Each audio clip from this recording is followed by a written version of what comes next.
Mungu akanieleza tuko na mchango kidogo, Mungu akitusaidia tusanye sadaka.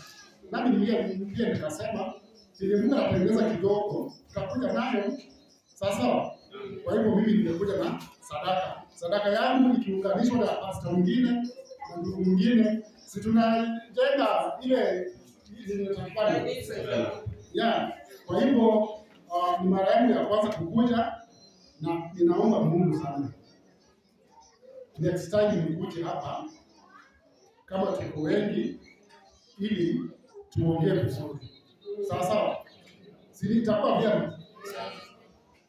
Siku ya leo hatutaongea mambo mengi sababu leo ni siku ya kwanza na siku ya kwanza inakuwa kujuana. Si ndivyo? Mnanijua mimi pia na wajua. Kwa hivyo asanteni sana kwa kunikaribisha hapa.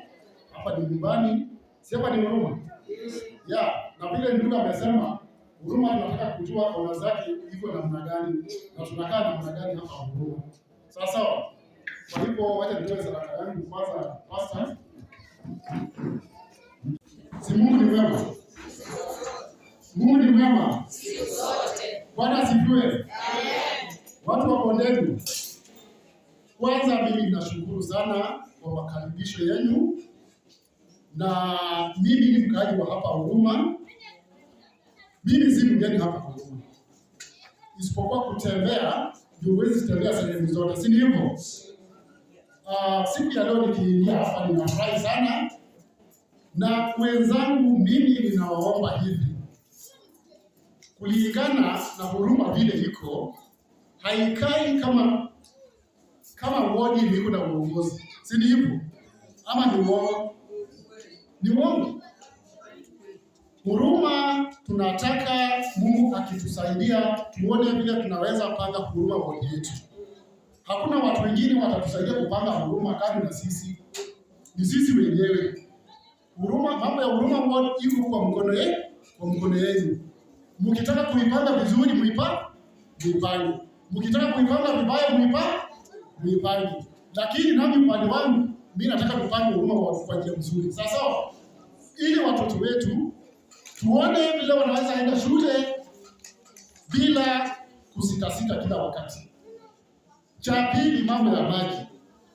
Mambo ya barabara hapa. Isipokuwa mambo ya barabara kuna barabara zingine za barabara zingine za kaunti. Lakini mimi nitamekwa tuwe na barabara nzuri, tuwe na maji. Tunapatana vizuri. Kwa hivyo wenzangu, mimi hapa Huruma nimeona mzuri sana. Na tunasaidiana kuziona. Kwa hivyo kama ni kusema hakuna haja kujidanganyana. Ni mambo ya kujipanga. Sawa? Unajua mambo ya leadership ni kitu kingine tofauti sana. Lakini watu wengi wanaichukulia leadership akishakuwa kiongozi. Anakuwa kiongozi mwenye. Yaani hata ukimwangalia huwezi kuamini kama huyu ni kiongozi. Baada ya kuwa servant ya watu anakuwa kiongozi. Si mnajua kuna tofauti ya kuwa servant na kuwa kiongozi. Si ndivyo? Servant ni mtu mwenye anatumikia watu. Na kiongozi anafanya nini?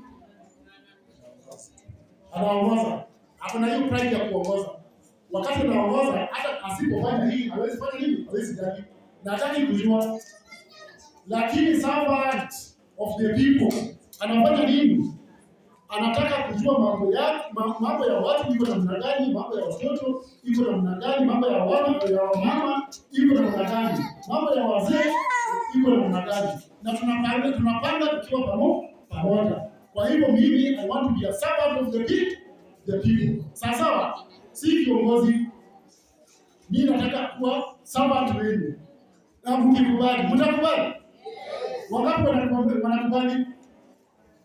Na msikidanganya katika wa mwisho nijikute peke yangu. Sasa mimi na kwa tutatembea pamoja. Bwana Jeremia. Mimi naona watu wetu tunakubaliana tutembea pamoja. Sasa kwa hivyo tunaamini, naomba Mungu atuongeze maisha marefu na tufike hiyo 2027 kama tuko wazima na tuchukue kura. Sasa saa hii tuchukue kura. Vijana tuko kadi. Tuko kadi. Wewe pia uko kadi. Hiyo ni lugha ya vijana, tuko kadi.